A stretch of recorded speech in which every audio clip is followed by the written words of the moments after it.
कि अब पुलवामा 2 और बालाकोट 2 की तैयारी चल रही है। तो ये समझ में आ गया है कि ये चुनाव 2024 का ये हार रहे हैं कि पुलवामा 2 जो होगा वो अयोध्या मंदिर पर कोई अटैक होगा, या तो इस पूरे देश को मणिपुर बनवा दें, और उसकी तैयारी चल रही है। कल जो यहां हुआ नूह में, गुड़गांव में, कल जो हुआ ट्रेन पर, ये सब इन सब चीजों के संकेत दे रहा है कि इस देश को, पूरे देश को मणिपुर बनाने की पूरी। सुनीलम जी, सब साथियों को मेरा नमस्कार। ये कॉन्फ्रेंस एक बहुत ही अहम मुद्दे पर हो रही है और बहुत ही अहम समय पर हो रही है। फिरोज ने आपको जो कुछ बताया पुलवामा के बारे में, उससे बहुत सारे सवाल खड़े होते हैं। कुछ सवाल तो इसके ऊपर हैं कि ये सब होने कैसे दिया गया, कैसे हो गया, कैसे और क्यों इन जवानों को एयरलिफ्ट नहीं किया गया और बसों में भेजा गया, किस तरह की बसों में भेजा गया। उसके बाद जो इतने सारे इंटेलिजेंस अलर्ट्स आए जिसमें सब में ये वार्निंग दी गई थी कि इस तरह का कोई आतंकी हमला होने वाला है, उनको क्यों इग्नोर किया गया। जो स्टैंडर्ड ऑपरेटिंग प्रोसीजर था, जो बिल्कुल लिखित में था कि जब ऐसा आर्मी कॉन्वॉय चलेगा हाईवे पर तो उसकी जितनी साइड रोड्स होंगी उनको बैरिकेड किया जाएगा, वो क्यों नहीं किया गया। इस तरह की इतना सारा आरडीएक्स कहां से आ गया, कैसे आ गया, और उस गाड़ी को सीधा कॉन्वॉय से टकराने कैसे दिया गया, बैरिकेड क्यों नहीं किया गया। कि 3 घंटे तक प्रधानमंत्री इस पर कुछ नहीं बोले। कहते हैं कि मैं जंगल में था, आउट ऑफ कम्युनिकेशन था, और 1 घंटे के बाद सत्यपाल मलिक जी के पास उनका फोन आता है और कहते हैं इसको दबा कर रखो, इस पर अभी कुछ मत बोलो।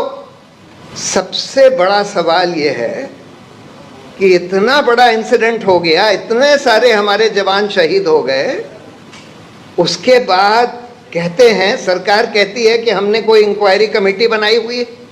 इतने साल हो गए, 5 साल हो गए, किसको जवाबदेह ठहराया गया। इतने सारे intelligence alert, standard operating procedure को इग्नोर करने के लिए किसी को जवाबदेह नहीं ठहराया गया। और ये सुना है कि उन ऑफिसर्स को जिनको जवाबदेह ठहराकर जिनको पनिशमेंट मिलना चाहिए था, उनका प्रमोशन कर दिया गया है। फिर बहुत बड़ा सवाल ये उठता है कि ये लापरवाही से हुआ या करवाया गया। पुलवामा लापरवाही से हुआ या करवाया गया, और ये एक बहुत बड़ा सवाल है। और अगर लापरवाही से हुआ तो जो लोग लापरवाही के लिए जिम्मेदार थे उनको पकड़ा क्यों नहीं गया। इससे तो ये सब समझ में आ रहा है कि शायद करवाया गया, और अगर करवाया गया तो इससे भयंकर चीज कोई हो ही नहीं सकती। और इसका एक प्रमाण इससे भी मिलता है कि जैसे ही पुलवामा हुआ, इनके गोदी मीडिया के एंकर खुशी से उछल रहे थे कि we have won like crazy. मतलब 40 जवान शहीद हो गए और मीडिया के एंकर खुशी से उछल रहे हैं कि we have won like crazy. और इसलिए ये बात इतनी अहम है क्योंकि आज जो मेरे पास सूचना आ रही है, और एक सोर्स से नहीं, कई सोर्सेस से आ रही हैं और क्रेडिबल सोर्सेस से आ रही हैं, कि अब पुलवामा 2 और बालाकोट 2 की तैयारी चल रही है। और क्या तैयारी चल रही है, जो मुझे सुनने में मिला है, मैं उसको ऑथेंटिकेट नहीं कर सकता, ना ही ये बता सकता हूं कि किन लोगों ने मुझे बताया है, कि पुलवामा 2 जो होगा वो अयोध्या मंदिर पर कोई अटैक होगा जो कि जैश ए मोहम्मद या अल-कायदा होगा या करवाया जाएगा।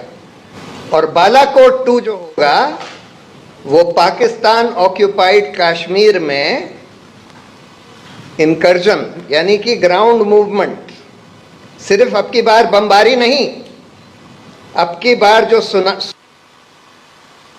और मल्टीपल सोर्सेस से सुनने में आ रहा है कि अब की बार थोड़े से ग्राउंड ट्रूप्स भी भेजे जाएंगे।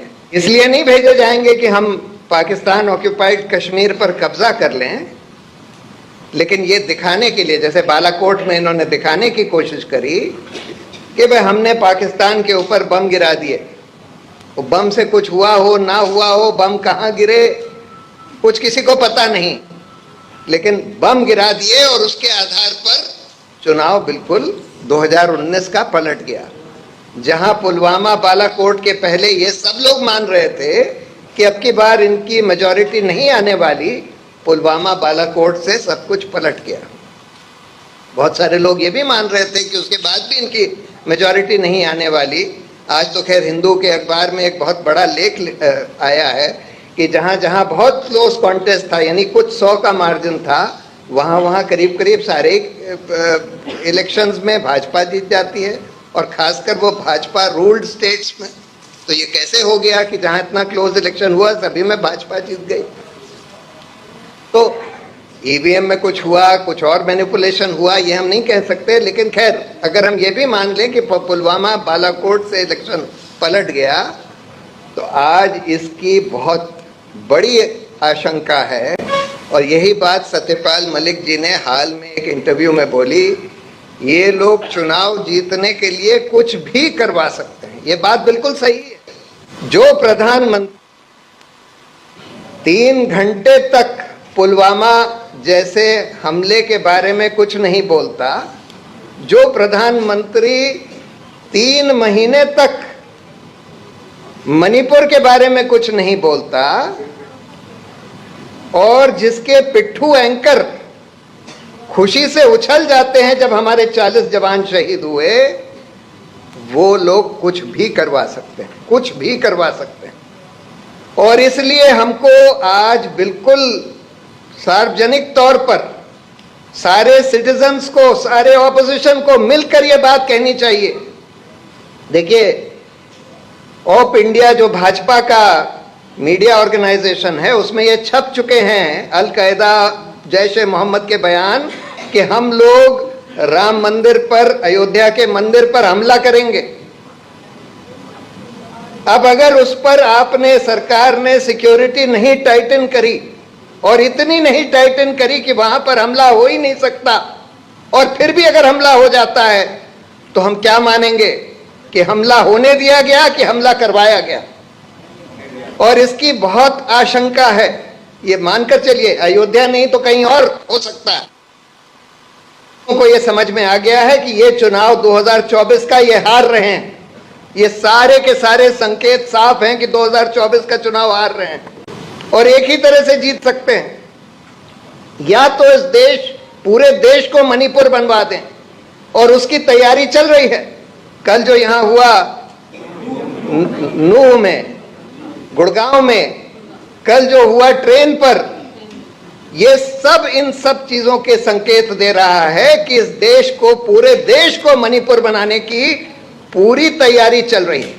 तो इसलिए पूरे देश को इसके बारे में सतर्क रहना होगा, और सबसे पहले पुलवामा की जवाबदेही मांगनी होगी कि आपने ये कैसे होने दिया, और जिन लोगों ने होने दिया उन लोगों को क्यों आज तक जवाबदेह नहीं ठहराया गया है, उस इंक्वायरी का क्या हुआ, उन लोगों को क्यों प्रमोट कर दिया गया है जिनको जवाबदेह ठहराया जाना चाहिए था। अगर हम ये भी मान लें कि आपको नहीं पता था, आपने नहीं करवाया, तो जिन लोगों ने होने दिया, जिनकी लापरवाही थी, ये तो साफ है कि लापरवाही थी। आपने 11 इंटेलिजेंस अलर्ट्स इग्नोर किए, आपने स्टैंडर्ड ऑपरेटिंग प्रोसीजर वायलेट किया, और उसके बाद भी किसी की जवाबदेही नहीं तय होती है। तो इसलिए हम लोगों को ये सवाल पूछना होगा, इसकी इंक्वायरी रिपोर्ट मांगनी होगी, और पूरे देश को आगाह करना होगा कि इस तरह की घटना फिर से